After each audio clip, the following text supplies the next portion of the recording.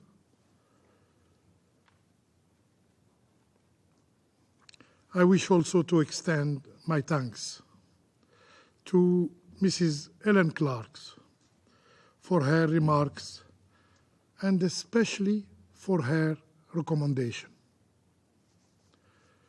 Today, we are called upon to take a serious and clear stand against the deteriorating situation in the region. The primary task of this very Council is the maintenance of international peace and security. This cannot be achieved through fleeting words eloquently delivered before the cameras. The gravity of the situation in the Middle East requires more than rhetoric. It demands decisive and swift action. Everyone under this roof must recognize that the region is on the edge of an abyss or a precipice, as you have stated, Mr. President. If it falls into its darkness, the consequences will be far-reaching, and no one, yes, no one will be immune. We must heed the lessons of history to prevent the worst, which is not less than a full-fledged regional war. Mr. President, the Israeli occupying power continues its apartheid policies, relentlessly pursuing plans for ethnic cleansing in Gaza and pushing the West Bank to the brink of chaos. The occupying power is also creating new fait accompli on the ground. This year alone, we have witnessed unprecedented level of settlement, of expansion, of annexation of land. It is evident that Resolution 2334 has had no tangible impact. The Israeli occupier act with impunity, as if operating in a lawless jungle. It continues to renege on previous agreement and consistently violate international law. International law, the very foundation of civilized society. If we are serious about protecting future generations from the scourge of war, as we pledged in the United Nations Charter, the solution is clear. There can be no peace in the Middle East without the establishment of an independent Palestinian state. Mr. President, the advisory opinion of the International Court of Justice, delivered on July the 19th of this year, is addressed to the General Assembly and to this Council alike. The Court stated that the precise modalities for ending Israel's unlawful presence in the occupied Palestinian Authority, in the occupied Palestinian territory, are matters for both the General Assembly and the Security Council to address. The General Assembly has already heeded this call by adopting yesterday, just yesterday, a resolution. Will this Council remain deaf to the demand of the Court? Will it continue to disregard the principle that underpin the United Nations? What will remain to the Council if it does not respond to the order of its highest judicial body? It is the inaction of this Council that encourage the Israeli occupying power to continue its brutal policies. The deteriorating situation in the occupying Palestinian territory, as highlighted by Mr. Wennesland's briefing, illustrate the terror endured by Palestinians, a terror that spares no one, not even children, and no Palestinian, regardless of gender or age, has been spared from this violence. And yet, we see no investigation into the killing of Palestinians. However, the Israeli authorities rush to investigate the death of foreigners, but not of Palestinians. Definitely not. These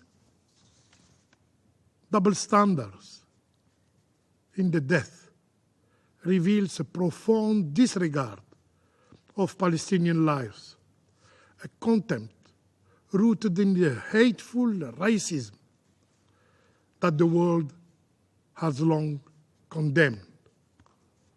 For us, Palestinian lives also matter. Today, the human rights principle seems to have been monopolized by one group at the expense of another. Colleagues, today we urgently need decisions backed by a robust follow-up and accountability mechanism. This is why my country reaffirms its belief that for those who reject peace, for those who don't believe in peace, peace must be imposed upon them. The Council has a legal and moral responsibility to act, and we cannot afford to remain passive spectators.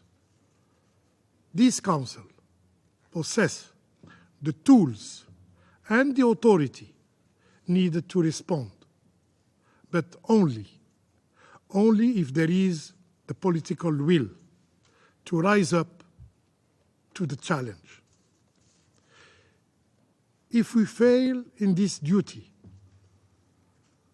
the Council risks becoming a mere platform for speeches, rather than the guardian of international peace and security that it was created to be. Mr. President, it is time to move beyond narrow calculations and take the necessary step, the necessary binding decision that will restore peace and security in our region. I thank you. I thank the representative of Algeria for their statement. I give the floor to the representative of China. President, I thank Special Coordinator Wennesland and Ms. Clark for their briefings. Yesterday, the GA Emergency Special Session overwhelmingly adopted the draft resolution tabled by the State of Palestine demanding the implementation of the ICJ advisory opinion. At this critical juncture, when the world is grappling with the prolonged Gazan conflict and complex and intractable situation in the Middle East, the adoption of the resolution is a historic landmark. The resolution demands Israel to end its unlawful presence in the OPT. Independent statehood is an inalienable national right of the Palestinian people, but the prolonged illegal occupation prevents the Palestinian people from realizing national self-determination and gives Israel an exclusive veto over Palestinian statehood. Occupation will not make Israel more secure, but would only breed more hatred and antagonism and perpetuate a vicious cycle of violent clashes between Palestinians and Israelis. Only an end to the occupation and the establishment of an independent state of Palestine will lead to the peaceful coexistence of Palestine and Israel and lasting peace and security in the Middle East. The resolution urges all parties to stop arming Israel in its maintenance of the occupation. Military means is not a solution to the problem. Tit-for-tat violence would only exacerbate hatred. The conflict has cost the lives of many Palestinian and Israeli civilians in several decades, with the bloodshed and carnage continuing today. To tackle the question of Palestine needs political will and diplomatic efforts, not an endless stream of arms and ammunition and violent conflicts. All peace-loving nations should respond to the cause of the resolution and work towards that end. The resolution reaffirms international rule of law must be upheld. International law is the cornerstone of the international order and the body of international norms that must be respected by all parties. There is no exception to the fulfillment of obligations under international law. All states are equal before international law. Any double standard or selective applications are unacceptable. As a member of the international community and a UN member state, Israel must fulfill its legal obligations, implement the relevant Security Council resolutions, and comply with international law, in particular international humanitarian law. The resolution calls for the accelerated implementation of the two-state solution. Past decades saw Israel's continued expansion of settlements in the West Bank, encroaching on Palestinian territory and squeezing the space and viability of Palestine as a state. Israel's actions continue to erode the foundation of the two-state solution and increasingly reveal its rejection of and resistance to the two-state solution. The international community must act with utmost urgency to revitalize the prospects of the two-state solution. China supports the proposal in the GA resolution to hold an international peace conference under the auspices of the GA to discuss the implementation of relevant UN resolutions and the two-state solution. President, the GA resolution adopted yesterday embodies the broad consensus of the international community in promoting the resolution of the question in Palestine. It testifies to the resolve of the international community to uphold justice and realize peace in the Middle East. The Security Council should heed the calls of the international community and respond effectively to its concerns. Regrettably, due to the negative attitude of one individual country, the Security Council has long been unable to take strong action to resolve the Palestinian question, let alone to stop the almost one-year-old Gazan conflict. More than 3 months ago, when pushing for the adoption of Security Council Resolution 2735, the U.S. claimed that Israel had accepted the ceasefire deal, but facts seem otherwise. For more than 3 months, we have borne witness instead to the constantly intensifying Israeli military operations, mounting number of conditions for negotiations, and escalating provocations. Not a single moment should be wasted in the quest for lasting ceasefire and the easing of humanitarian catastrophe. But the U.S. instead has repeatedly asked for more time and patience for diplomatic efforts. In the meantime, the Gazan civilians are paying for more time and patience with their lives and suffering. How come the time and patience needed by the U.S. are so costly? The spillover effect of the continued Gazan fighting is manifesting itself at a greater pace. Lebanon and Israel are on the verge of all-out conflict, imperiling peace and stability of the entire Middle East. China urges Israel to abandon its obsession with the use of force and its illusion of seeking a complete military victory, immediately cease its military operations in Gaza, cease infringements on Lebanon's sovereignty and security, and stop any risk-taking that might well plunge the region into another conflagration. We support the Security Council in using all available options in its toolbox to promote the implementation of relevant resolutions and taking further actions to put an early end to the war, mitigate humanitarian catastrophe, and realize peace in the Middle East in a timely fashion. Thank you. I thank the representative of China for their statement. I give the floor to the representative of Malta. Thank you, President. And I begin by thanking Special Coordinator Wennesland for his briefing and Ms. Helen Clark for her important statement.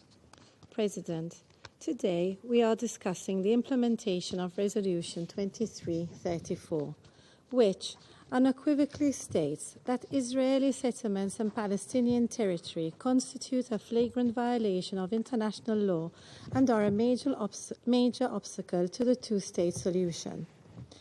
In its advisory opinion of 19 July, the International Court of Justice reaffirmed that settlements are unlawful under international law and must come to an immediate halt.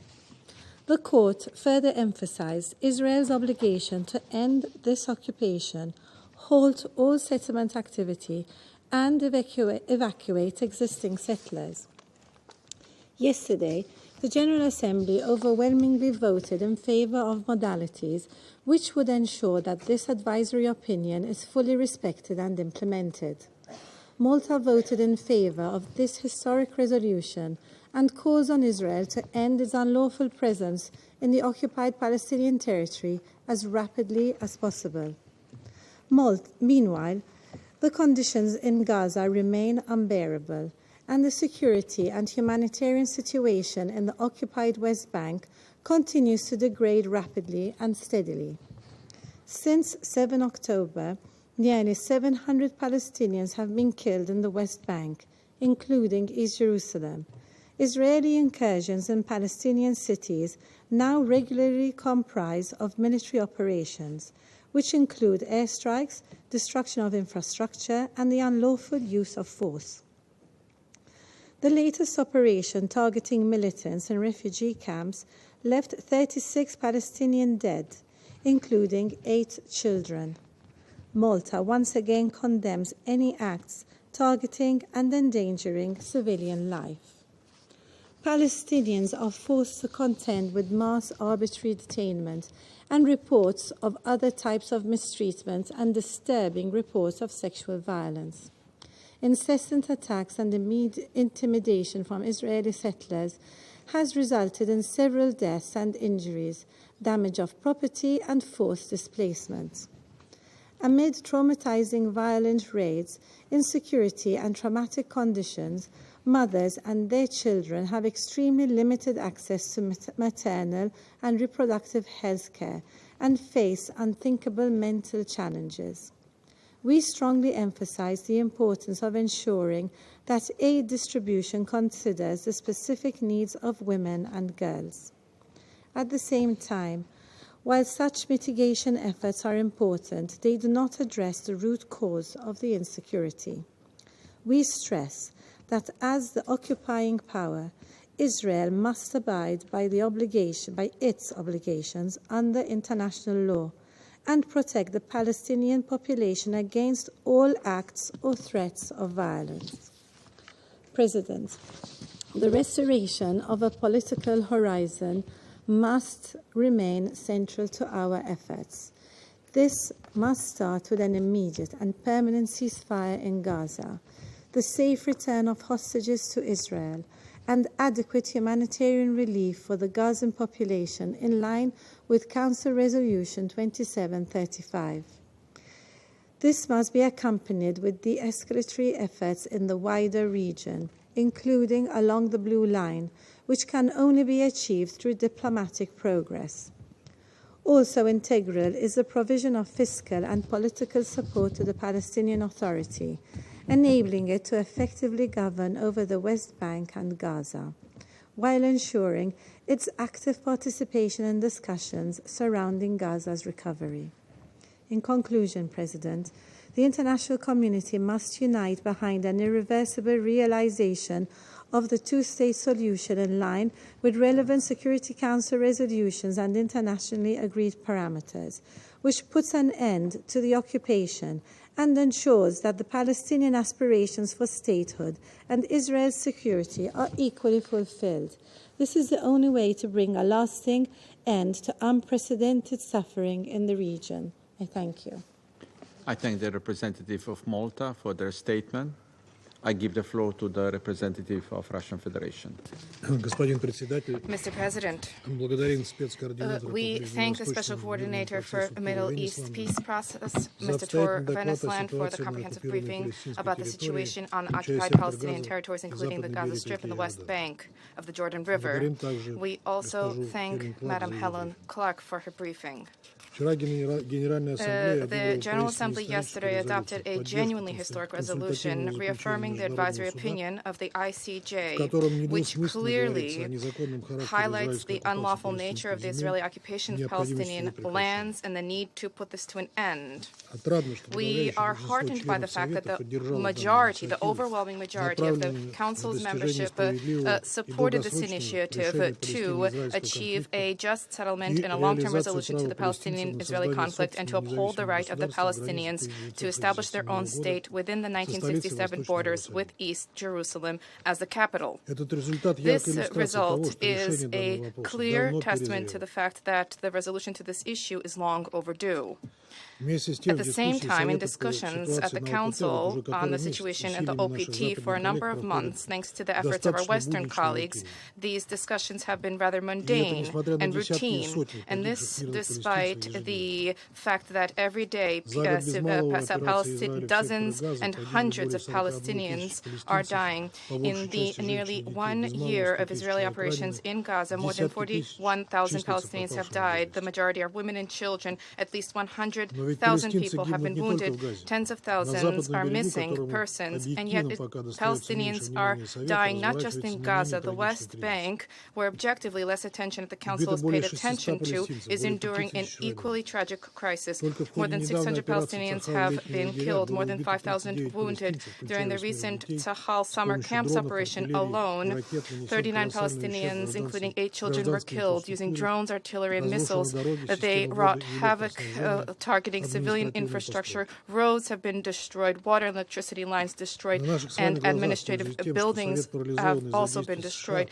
Before our very eyes, taking advantage of the Council's paralysis, thanks to the U.S.'s efforts, the Israeli leadership is seeking and is achieving the objective to expel the West Bank's Palestinian population. Settlement activity has been ratcheted up at a record rate where there's a de facto colonization of Palestinian lands. More and more settler outposts are being established in parallel. Palestinian homes are being demolished in East Jerusalem and Area C. Law enforcement is absolutely indifferent to violence by radically minded settlers against local civilians, and yet none of our Western colleagues have voiced any concern about the erasure of Palestinian identity, even though now we are not even talking just about that. We are talking about the literal erasure of the Palestinian people. They're being wiped out from the face of the earth. Israel is not limiting itself to rendering Gaza uninhabitable. Western Jerusalem is deliberately adopting measures making the lives of Palestinians unbearable in the West Bank too.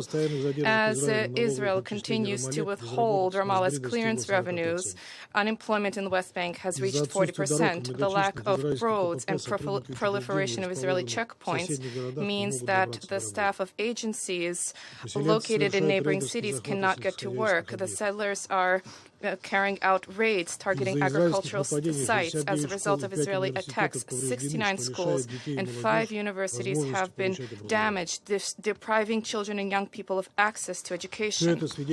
All of this attests to the West Jerusalem's persistent policy to resolve in addressing the Palestinian issue with the use by creating irreversible effects on the ground, brute force and financial pressure.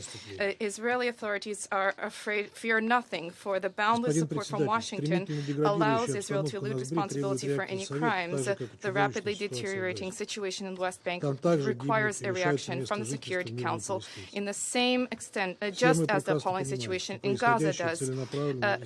Palestinian civilians are dying there too, and they are losing their homes there too. We all perfectly are aware of the fact that what is taking place is the targeted, deliberate policy of the Israeli authorities, and this there can be no justification for collective punishment of all Palestinians. However, the Council remains inactive. Unfortunately, its effective efforts on Middle East settlement have continuously been blocked by the U.S., which pushed through a resolution 2735, which is completely unviable, and the U.S. continues to block any attempts to set out a just assessment of Israeli actions, even in the context of the inadmissibility of imperiling the lives and health of UN and humanitarian personnel in Gaza. Let us recall that since October 7, the U.S. has continuously cast 5 vetoes to shield its ally and to block the adoption of a clear demand from the Council for a ceasefire. The one thing that the Americans expect from the Security Council is to exert pressure on Hamas,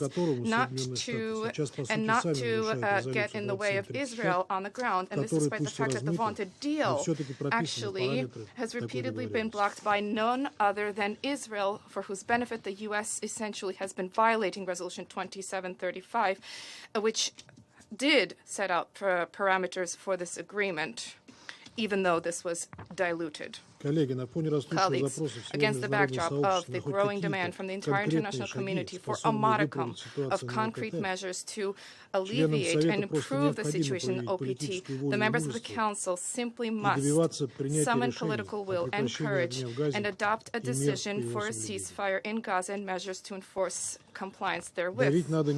Pressure needs to be exerted not so much on Hamas, but rather on our American colleagues who continue to regard both the Council and multilateral diplomacy as a whole as an unneeded burden. Your hard-headed policy to reject the authority of the Security Council and the UN as a whole not only failed to generate any progress in the context of resolving the current conflict, but it has also caused this conflict to continue for nearly a year, with the risk of this metastasizing into a full-blown regional conflict. There are ongoing attacks along the blue line with Lebanon. The arbitrary airstrikes on Syria are ongoing, as are the targeted liquidations on both sides. In this context, we strongly condemn the unprecedented cyber attack on the friendly country of Lebanon and its citizens, which constitutes a gross violation of its sovereignty and constitutes a grave threat to and challenge to international law. We view what transpired as yet another act of hybrid warfare against Lebanon, which caused suffering of thousands entirely innocent people. Against the backdrop of growing tensions in Lebanon and the Israeli border areas, such reckless actions are fraught with highly dangerous consequences, resulting in further destabilization of the military-political situation in the Middle East region. The developments at present and escalation in the south of Lebanon and Israeli airstrikes clearly show the dangerous threshold that the Israeli-Arab conflict has reached. Mr. President, Russia from the very beginning of this crisis has consistently advocated a permanent and comprehensive ceasefire, sustained and secure humanitarian access, the release of all hostages and forcibly detained persons, as well as the relaunch of the peace process on a two-state basis, the result of which would be the establishment of a Palestinian state coexisting in peace and security with Israel in accordance with the approved international legal decisions. And we stand ready to support any constructive initiative from the Council to attain these objectives. We should like to hope that the need for decisive collective measures to halt Israeli operations will become clear to our U.S. colleagues as well. For now, the cost of their hard-headedness and imperialistic ambitions are being paid for with the lives of Palestinian women and children. Thank you. Russian Federation for their statement. I now give the floor to the representative of the Observer State of Palestine. Mr. President, Palestine welcomes the Foreign Minister of Slovenia presiding over this meeting of the Security Council, and we thank her for her statement as well. Allow me at the outset to thank the briefers for their presentations. We thank the Honorable Ms. Helen Clark for her significant contribution to our deliberations, and through her express deepest gratitude to the elders for their moral leadership in this time of unprecedented crisis. Mr. President, the situation in the occupied Palestine is beyond grave. And though televised across the world, the suffering of the Palestinian people under Israel's illegal occupation remains truly untold. There are no words left to describe Gaza's agony. But the reality is that what Gaza needs is not more words, but actions. Israel speaks in bombs and bullets, in displacement and destruction, in starvation and trauma. It claims for itself all the rights afforded by international law and the Charter of this United Nations, while rejecting and breaching all the obligations. It has a unique understanding of international law that somehow makes the crimes of genocide, apartheid, and ethnic cleansing legal when perpetrated by Israel. Your role is to uphold international law, not to bend the law to fit Israelis' breaches, not to sacrifice the Charter to accommodate Israel. That is the action needed.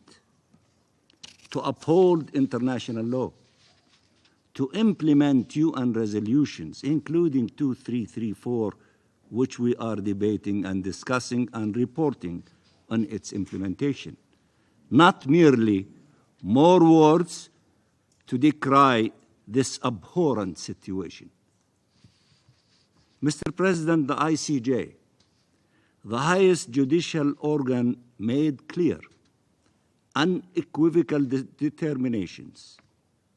Israel's presence in the occupied Palestinian territory is unlawful and must be brought to an end as rapidly as possible. It shouldered its responsibility, it made the ruling, it gave the historic advisory opinion. In this historic advisory opinion, the court reaffirmed the illegality of Israeli settlements and associated regime, including the wall across the occupied Palestinian territory, including East Jerusalem, stressing the obligations of the occupying power to cease immediately all settlement activities and to evacuate its settlers from our territory. The settlements were clearly recognized as one of the main engines of this illegal occupation. And the court recalled this Council's numerous relevant resolutions, including Resolution 2334, and its demand for a cessation of all Israeli settlement activities, and the need to respect and implement those resolutions forthwith. The court reminded Israel, all states, the United Nations of their respective obligations under international law. Yesterday, the General Assembly by an overwhelming majority, voted to endorse the court's determinations and to spell out the actions and set up the mechanisms necessary to ensure compliance. The General Assembly adopted this resolution, the first ever presented by the State of Palestine under the Uniting for Peace formula in an emergency special session convened because of the failure of the Security Council to exercise its primary responsibility for the maintenance of international peace and security and to bring this illegal 57-year occupation to an end. So the court acted and gave an opinion, historic one. The General Assembly acted based on the request of the court to adopt modalities for bringing this illegal occupation to an end as quickly as possible. Two important bodies of the United Nations shouldered their responsibilities because there are no veto power in these two institutions.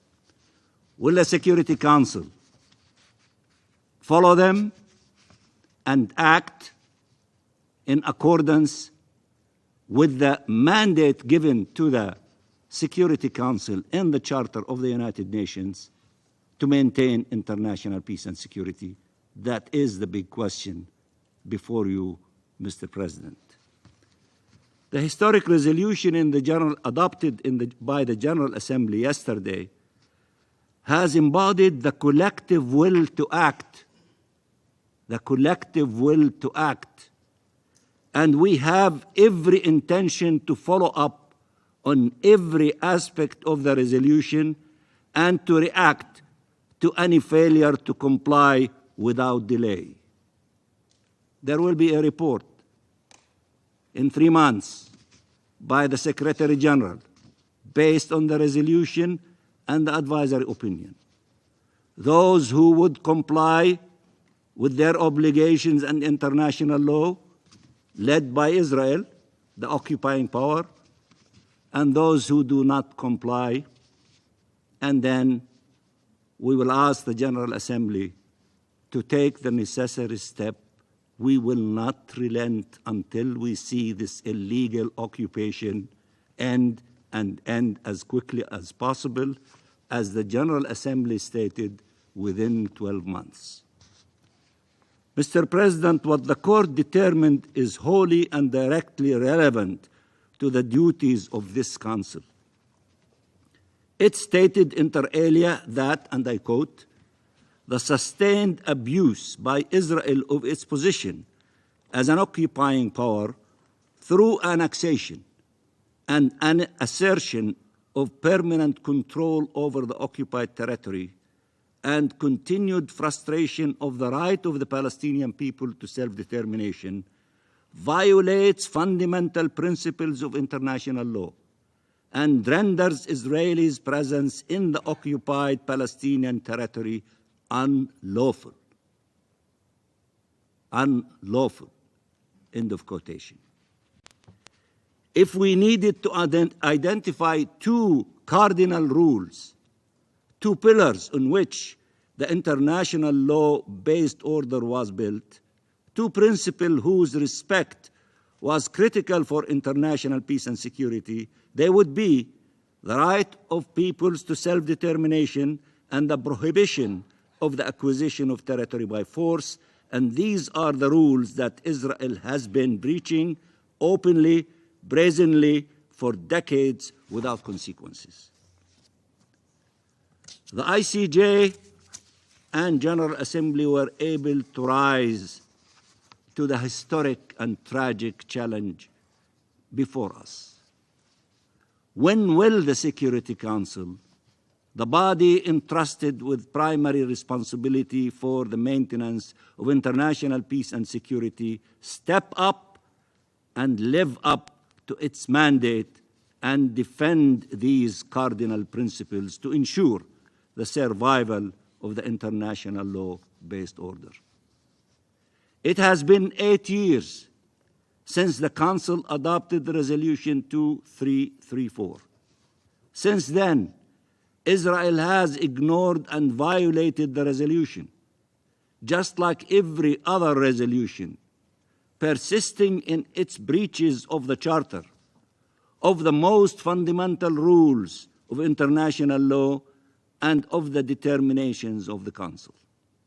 Should the Security Council give in, surrender to Israel's colonial will, or should it deploy the necessary means to ensure respect for its resolutions and international law?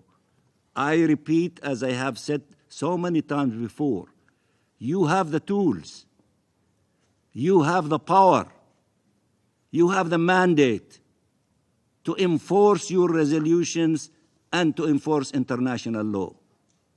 Will you act on such basis, or will you continue to drag your feet and appease one country here and one country there? Let me say it again. Palestinians want to live, not merely to survive. They want to be safe in their homes. They want their children to go to school without fear.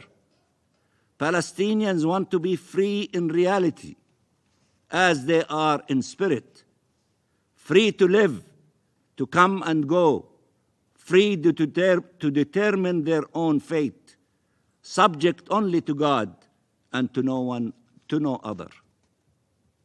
They want to be Palestinians, to be themselves, just be, neither heroes nor victims, just human beings with the simplest of dreams or the greatest of aspirations, living in dignity, in peace and security in their own homeland.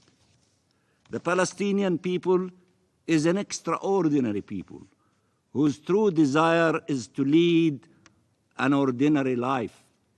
They will settle for nothing less. Anybody expect them to accept their servitude, to coexist with their chains, is truly misguided. Freedom is their birthright. Freedom is their destiny. Thank you, Mr. President. I thank the representative of the Observer State of Palestine for her statement. I now give the floor to the representative of Israel.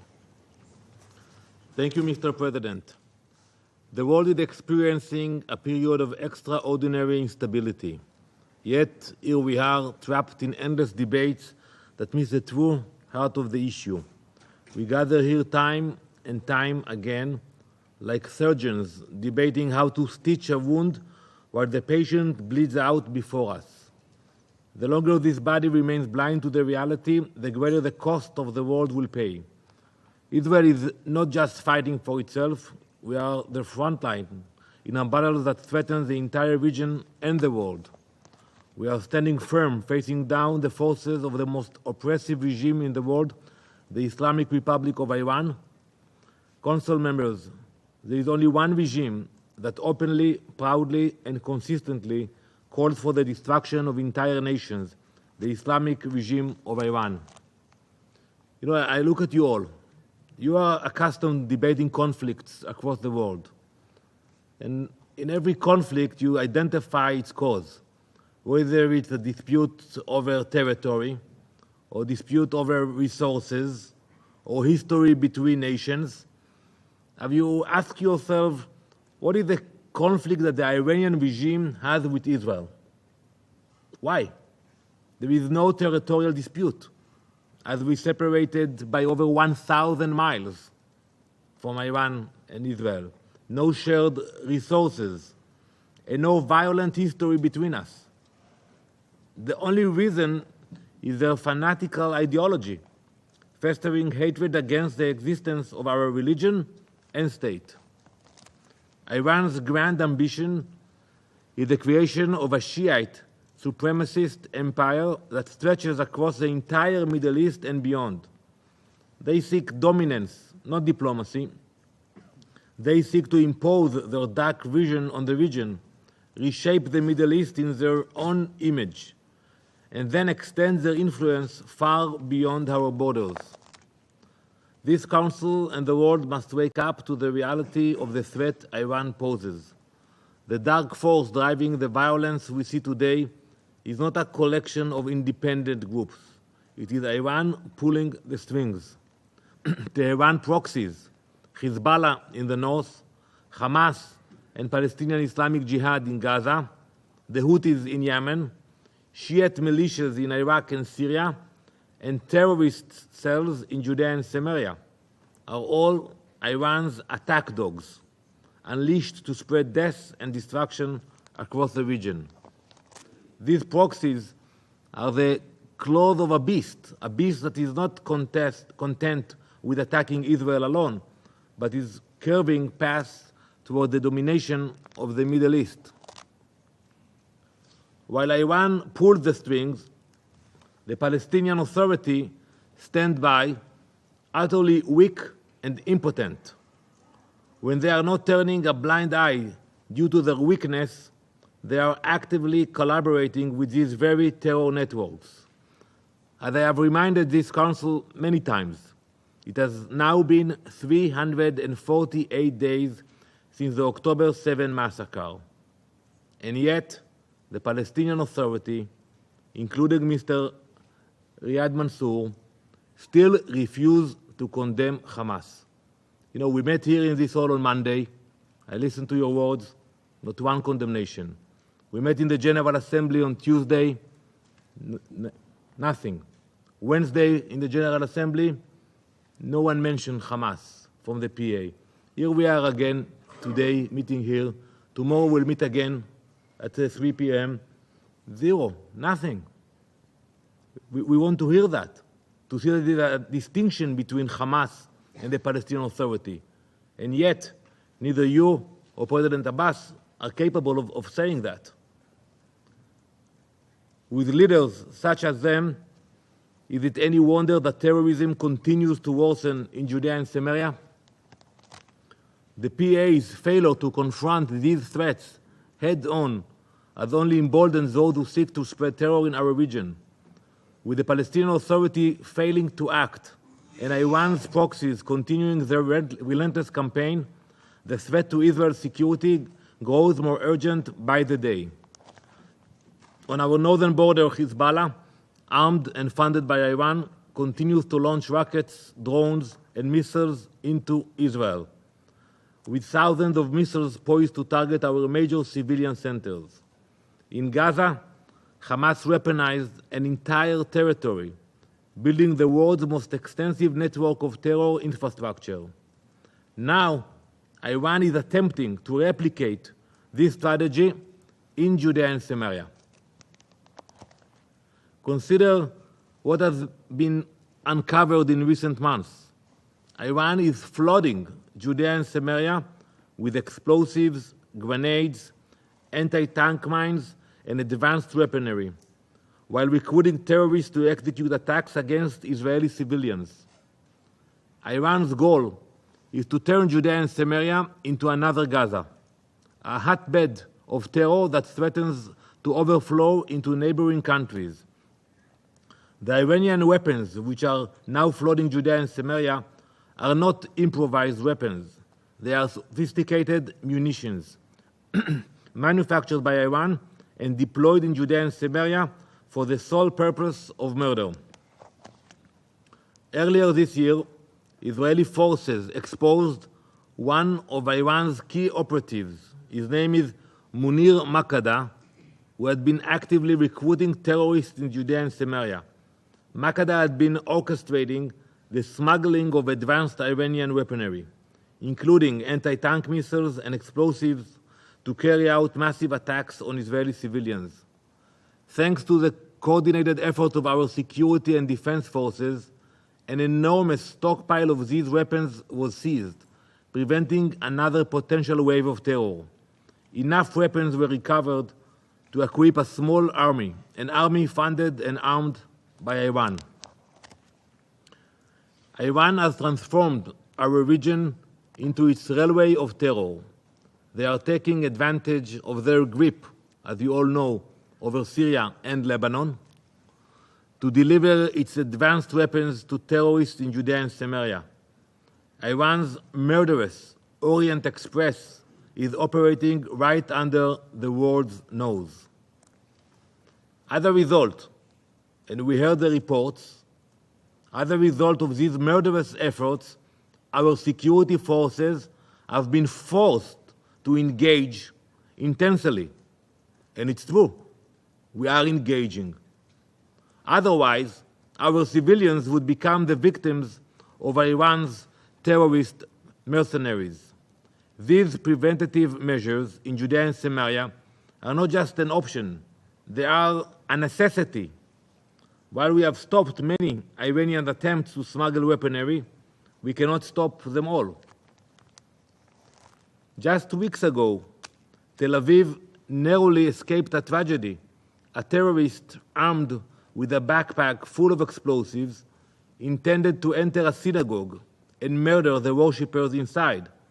But fate intervened, thanks God, and the suicide bomber exploded outside the synagogue before he carried out his plot. By nothing short of a miracle, countless innocent lives were spared. This was not an isolated moment, but a reminder of the dark web of terror Iran and its proxies continue to weave in Judea and Samaria. In the past 2 months alone, 2 car bombs were discovered and defused in Gush Etzion. A third one was planted along the path of a school bus filled with young children. These weren't distant threats or theories. They were immediate and deadly, stopped just moments before disaster. And then came the rocket fired from the heart of Jenin, which is a major city in northern Samaria, and exploding in a city nearby, Afula, among civilians. So rockets can fly not only from Gaza into Israel, but also from Judea and Samaria. A chilling demonstration of the terror that Iran and their proxies are determined to bring into our cities and into our very homes. This is why Israel must take preventative steps. We do not wait for disaster to strike before we act. Let me ask you all, what would your security forces do if they had intelligence about terrorists planning a massive attack on your civilian population? Think about your capital city. Would there be any doubt about what to do? Well, we have no such doubts, and neither do any of you.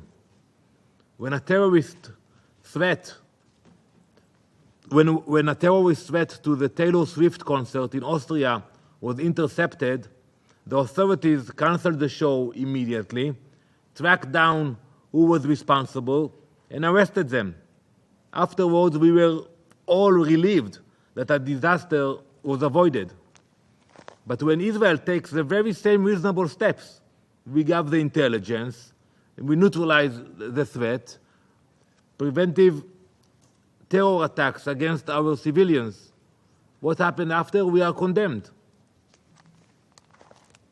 Colleagues, you have heard facts such as these before, but they bear repeating because this Council remains paralyzed by indecision. We are not dealing with isolated acts of terror. We are dealing with an orchestrated campaign of destruction directed by the Ayatollahs in Tehran.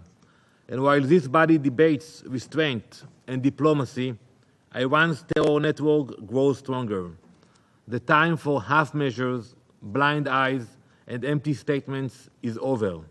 What is required now is not talk about the symptoms, but action against the disease itself, which is the Iranian regime. Hezbollah and the Iranian Revolutionary Guards must be designated as terrorist organizations worldwide. Sanctions against Iran must be intensified until their capacity to support terror is completely diminished. While we prevent their murderous aims before they take place, We expect this Council to stop them at the root. Israel will defend itself with all the force necessary to protect our people. We will dismantle every terrorist network, uproot every Iranian proxy, and strike down those who seek to harm us.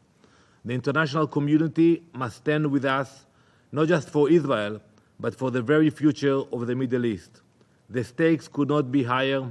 The time for inaction has passed. Thank you. Representative of Israel for their statement. There are no more names inscribed on the list of speakers. I now invite Council members to informal consultations to continue our discussion on the subject. The meeting is adjourned.